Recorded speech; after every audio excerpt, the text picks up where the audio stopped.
avant de parler de molécules, de réactions chimiques, on va s'intéresser aux atomes.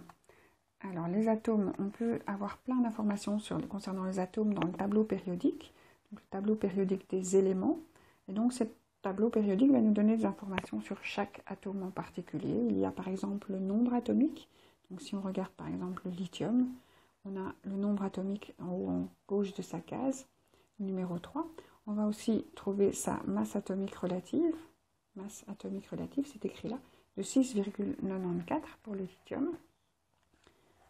Et donc, ceci est la case du lithium. Et donc, avec ça, on peut trouver tout ce qu'il y a dans le lithium. Alors, qu'est-ce qu'il y a dans un atome? Dans un atome, il peut y avoir des protons.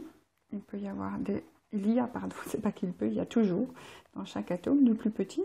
L'hydrogène, par exemple, il a un proton, un électron. Alors, comment trouver pour les autres, pour le lithium? Alors, le nombre de protons est donné par le Z. Alors, c'est quoi le Z? C'est le chiffre ici en bas. En haut, pardon, dans la case, et en bas de la case, on a le AR, la masse atomique relative de l'élément, et au centre, on a le symbole. Alors, pour connaître les protons, on va voir dans le tableau périodique, et on regarde ce fameux Z, ce fameux nombre atomique. Et il va nous donner le nombre de protons. Alors, différentes particules, leur nombre. Alors, on va caractériser les particules. Le proton a une certaine masse relative. Et les autres, ils ont une certaine charge relative. Alors, relative, ça signifie qu'on va les comparer les uns par rapport aux autres. Donc, les masses des protons, neutrons, électrons les uns par rapport aux autres. Pareil pour les charges, on va les comparer les uns par rapport aux autres. Et on va regarder leur place dans l'atome. Alors, les protons sont donnés par le Z. Donc, le lithium, il a 3 protons. Si on a le carbone, il a 6, le numéro 6 protons. Alors, la masse de chaque proton, ils ont une masse de 1. Donc, ça, on a considéré comme référence la masse de l'atome d'hydrogène. L'hydrogène a 1 proton, sa masse est de 1. La charge du proton, il est chargé positivement, il a une charge plus 1 et il se situe dans le noyau. Donc, quand j'ai 3 protons, je dessine ça dans mon noyau. Donc, je vais dessiner 3 protons. 3 protons, je dessine des petites boules avec un plus dedans, c'est une façon de représenter les protons. Alors ensuite, il y a aussi, toujours dans le noyau, des autres particules qui ont la même masse que le proton, les neutrons. Alors les neutrons n'ont pas de charge, c'est pour ça qu'on les appelle des neutrons. Ils sont neutres et dans le symbole du neutron, on voit le petit 0. Dans le symbole du proton, on voit le plus. Alors pour trouver le nombre de neutrons, on va regarder ce qui pèse dans l'atome. Donc on va regarder sa masse atomique relative et on va l'arrondir. Donc la masse atomique relative du lithium, c'est 6,94. Le nombre atomique du lithium, c'est 3. Le nombre de masse, c'est encore autre chose, c'est, si on l'arrondit, on donne le nombre de masse. Voilà. Donc le lithium a un nombre de masse de 7. Alors, le nombre de masse, son symbole c'est A, la masse atomique relative, son symbole c'est AR, et le nombre de masse, on l'écrit en haut du symbole de l'atome. Donc si j'écris le lithium, son nombre de masse, je vais l'écrire en haut. En dessous, je vais écrire le nombre atomique. Alors vous remarquez que par rapport à la case du tableau périodique, donc ceci c'est le symbole, ceci c'est la case. Donc une case du tableau, c'est vraiment ce qu'on trouve dans le tableau. Et donc le symbole n'est pas pareil. Donc si on regarde un symbole, vous prenez le nombre de masse, on le met en haut, et le nombre atomique, on le met en bas. Alors si on regarde sur Wikipédia, donc ici j'ai tapé lithium dans Wikipédia, vous voyez bien que le 3 se met en bas du symbole. Donc le 3, le nombre atomique, se met en bas du symbole. Et le chiffre en haut, il va varier. Donc ici, vous avez des lithium 6, des lithium 7 et des lithium 8. Alors ces informations sur les 3 lithiums qui existent, le lithium 6, 7 et 8, vous ne les trouverez pas dans le tableau périodique. Donc le lithium, l'élément lithium, il existe sous 3 formes, on appellera ça des isotopes. Alors la masse atomique relative du tableau périodique vous informe sur la moyenne des masses des différents isotopes. Donc, le nombre ici qui n'est pas un nombre arrondi, c'est une moyenne des masses des différents isotopes. Ça ne nous donne pas les isotopes. Il faut aller voir sur Wikipédia pour voir les différents isotopes. Donc la moyenne des masses des différents isotopes, elle est pondérée selon leur abondance. Alors c'est quoi leur abondance? C'est la façon dont ils sont présents sur Terre, leur abondance naturelle sur Terre. Alors ça, de nouveau, il faut aller voir dans des tables, dans des gros bouquins qu'on appelle des dictionnaires de chimie, ou sur Wikipédia. Donc pour les différents isotopes, vous avez l'abondance naturelle, AN. Donc 92,5% du lithium sur Terre est du lithium 7, 7,5% du lithium sur Terre est du lithium 6. Donc je vais écrire le deuxième isotope du lithium.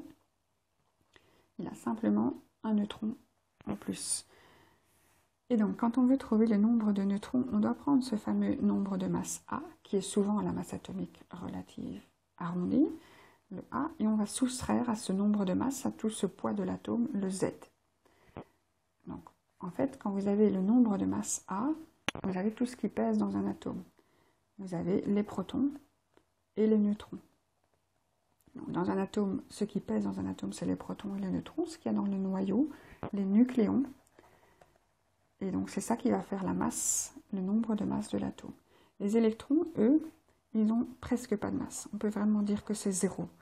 Mais en fait, c'est 2000 fois moins. Donc, exactement, c'est 0,00055, 2000 fois moins que les autres. Mais ils ont une charge négative, donc ils sont quand même super importants, même s'ils ne pèsent pas très lourd. Et on va les trouver, leur nombre, en regardant le nombre de protons et d'électrons doit être identique, si l'atome est neutre.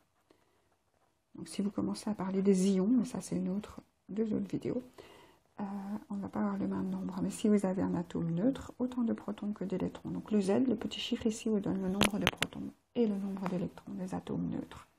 Pour ce qui est du nombre de neutrons, il faut réfléchir avec la masse de l'atome. Donc il y a un petit calcul à faire. La masse moins le nombre de protons. Voilà, alors si on continue à dessiner notre lithium, il avait ses 3 protons.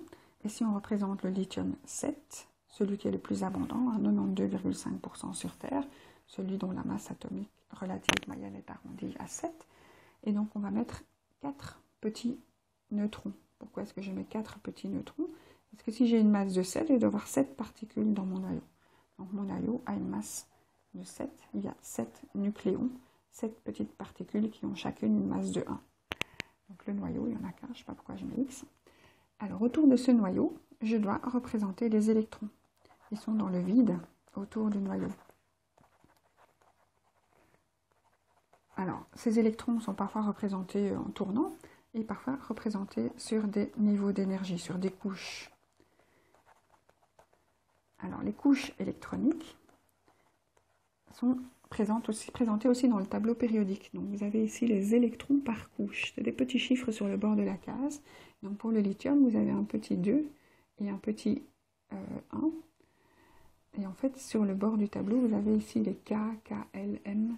Donc les noms des couches, en fait, sont les lettres qui commencent avec K. Et donc si on veut représenter les électrons de l'atome de lithium, on va représenter des couches électroniques avec des électrons. Donc la première couche, par exemple, K, je lui mets 2 électrons et je fais une deuxième couche. J'essaie de faire le plus rond possible. Et je lui mets un électron dans la couche L. Voilà, donc on retrouve dans le tableau périodique les informations sur les protons, sur les électrons. Pour les neutrons, c'est plus difficile, on a plusieurs possibilités. Et donc là, il faut parfois aller sur Wikipédia. Alors, je vais représenter encore le lithium 6. Et donc lui, il a toujours 3 protons, puisqu'il est de nombre atomique 3. Il a une masse de 6, donc il n'y a plus 4 neutrons, sinon ça ferait 7, donc pour arriver à 6, je fais 3 neutrons. Ce qui ne change pas, c'est ces électrons. Le lithium aura toujours 3 électrons, donc il est neutre. Et donc voici l'atome de lithium selon Bohr. Dans le noyau, les protons, 3 protons, 3 électrons pour le lithium 6. Donc il a 3 protons, 3 neutrons, 3 électrons. Le lithium 6 et le lithium 7, il a 3 protons, ça reste du lithium. Il a 4 neutrons, puisqu'on fait 7 moins 3, et il a 3 électrons. Et donc les modèles de Bohr ne différencient pas les isotopes. Ce qui différencie les isotopes, ce sont les noyaux.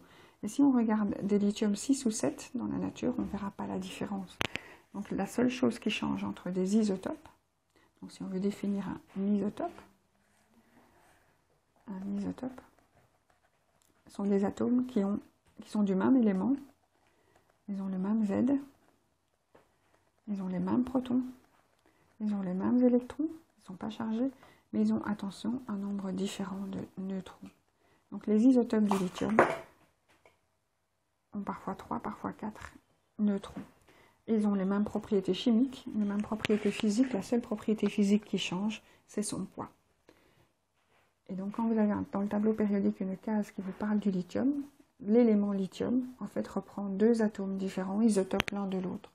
Et ces atomes partagent le symbole, le nombre atomique, le nombre de protons et d'électrons, mais ils diffèrent par le nombre de neutrons. Donc les isotopes sont différents atomes. Des atomes, c'est des particules, des petits bouts de matière qui contiennent un certain nombre de protons, de neutrons et d'électrons. Et un élément, c'est un ensemble d'isotopes. Donc ça reprend tous les isotopes d'un atome particulier, d'un élément particulier. Et donc la masse atomique relative de l'élément est une moyenne des différents isotopes.